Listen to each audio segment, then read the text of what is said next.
4 राज्यों के नतीजों ने ये तो साफ कर दिया कि अभी भी देश में शाह और मोदी का मैजिक जबरदस्त कायम है और कांग्रेस अपना वजूद लगातार खोती जा रही है।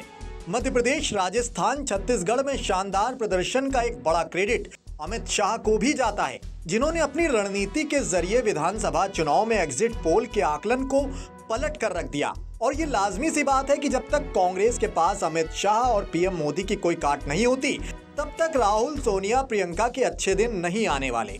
अमित शाह कांग्रेस के लिए क्यों घातक हैं और बीजेपी के लिए क्यों करिश्माई, इस वीडियो रिपोर्ट में समझेंगे। पहले मध्य प्रदेश चलते हैं।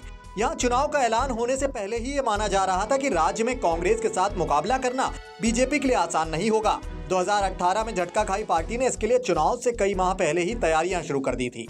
पीएम मोदी भी लगातार प्रदेश का दौरा कर रहे थे, लेकिन सबसे खास जिम्मेदारी थी केंद्रीय गृह मंत्री अमित शाह के पास। इस जिम्मेदारी को शाह ने बखूबी निभाया और उस अचूक रणनीति के साथ चुनावी मैदान में उतरे, जिसके आगे कांग्रेस चारों खाने चित हो गई। चुनाव के ऐलान होने से पहले ही चुनाव की कमान अमित शाह ने संभाली थी। इसके अलावा अपने सबसे भरोसेमंद भूपेंद्र यादव को प्रभारी बनाया और अश्विनी वैष्णव को सह प्रभारी की जिम्मेदारी दी गई। चुनाव का ऐलान होने से पहले ही वो ये परख चुके थे आखिर प्रदेश में जीत के लिए सबसे ज्यादा जरूरी क्या है। चुनाव में बस इसे अंजाम तक पहुंचाने की बारी थी। इसके लिए शाह ने सबसे पहले एकजुटता का मंत्र दिया और इसे सफल बनाने के लिए प्रदेश में सीएम फेस की जगह पीएम मोदी के चेहरे पर ही चुनाव लड़ने का ऐलान कर दिया। इसका बीजेपी को दोहरा फायदा मिला। पीएम मोदी के चेहरे पर पार्टी को खूब वोट मिले और वो वोट बैंक भी दूर नहीं गया जो शिवराज सिंह चौहान को सीएम फेस घोषित करने से पार्टी से दूरी बना सकता था। इसके बाद उन सीटों पर फोकस किया गया जो बीजेपी की जीत की गारंटी बन सकती थी। काफी हद तक भाजपा इसमें सफल होती नजर आई। खासतौर पर बीजेपी ने मालवा, निमाड़ अंचल में उन सीटों पर तैयारी की जहां पर बीजेपी कमजोर थी। यहां शाह ने बूथ स्तर तक के कार्यकर्ताओं से मुलाकात की थी और उन्हें पार्टी की जीत का मंत्र दिया था। सिर्फ मालवा, निमाड़ नहीं बल्कि ग्वालियर, चंबल संभाग की 34 सीटों पर भी शाह ने पूरा फोकस रखा। बेशक ये संभाग ज्योतिरादित्य सिंधिया के प्रभाव वाला क्षेत्र माना जाता है, लेकिन शाह यहाँ भी किसी तरह की ढील देने के मूड में नजर नहीं आए। वो लगातार यहाँ के पदाधिकारियों के संपर्क में रहे और नेताओं के साथ बैठकें करते रहे। पार्टी की ओर से बीजेपी की सभी सीटों की 3 कैटेगरी निर्धारित की गई। इसमें जीतने वाली, आंशिक जीतने वाली और हारने वाली।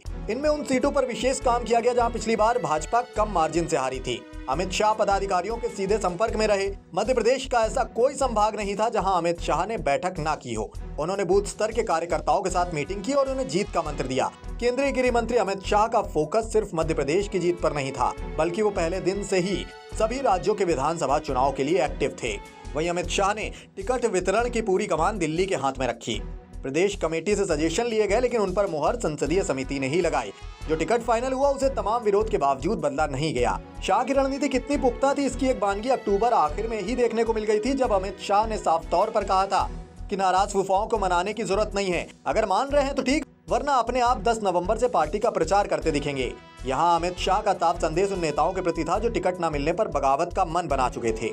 हालांकि अमित शाह ने बाद में ऐसे नेताओं से संपर्क करने को जरूर कहा था ताकि वो अपना नामांकन वापस ले लें। शाह ने भी कहा था कि अगर जरूरत पड़ती है तो वो खुद ऐसे नेताओं से बात करेंगे और शाह ने ऐसा किया भी। अमित शाह की रणनीति का प्रमुख हथियार डबल इंजन की सरकार और उसके विकास कार्य थे। शाह ने इन राज्यों में जब भी कार्यकर्ताओं और पदाधिकारियों के साथ बैठक की तो नेताओं से कहा कि सीधे जनता से मिले, जिन्होंने डबल इंजन सरकार का लाभ मिला है उनसे संपर्क करें। लोगों को सरकार के काम गिनाएं और बताएं कि डबल इंजन सरकार के क्या फायदे हैं। और जाहिर तौर पर अमित शाह की इन रणनीतियों के बलबूते कांग्रेस के लिए इस बार के चुनाव नतीजे एक बार बड़ा झटका हैं। भले ही तेलंगाना में कांग्रेस सत्ता पाने में कामयाब हुई हो, लेकिन ये ऊंट के मुंह में जीरे की तरह है। और जैसा कि हमने पहले कहा, कांग्रेस को इस दुख से उबरने के लिए, अपना सूखा खत्म करने के लिए शाह की काट तैयार करना बड़ा जरूरी है। खैर दोस्तों, आपको क्या लगता है, कांग्रेस में अमित शाह की काट कौन हो सकता है? अपनी कीमती राय कमेंट बॉक्स में जरूर बताएं। साथ ही ऐसी तमाम सियासी खबरें निष्पक्ष अंदाज में देखते रहने के लिए TV9 भारतवर्ष यूट्यूब चैनल है, उसकी ओरिजिनल प्लेलिस्ट बनी हुई है, वहां जाएं और वहां के वीडियो से लगातार जुड़े रहें।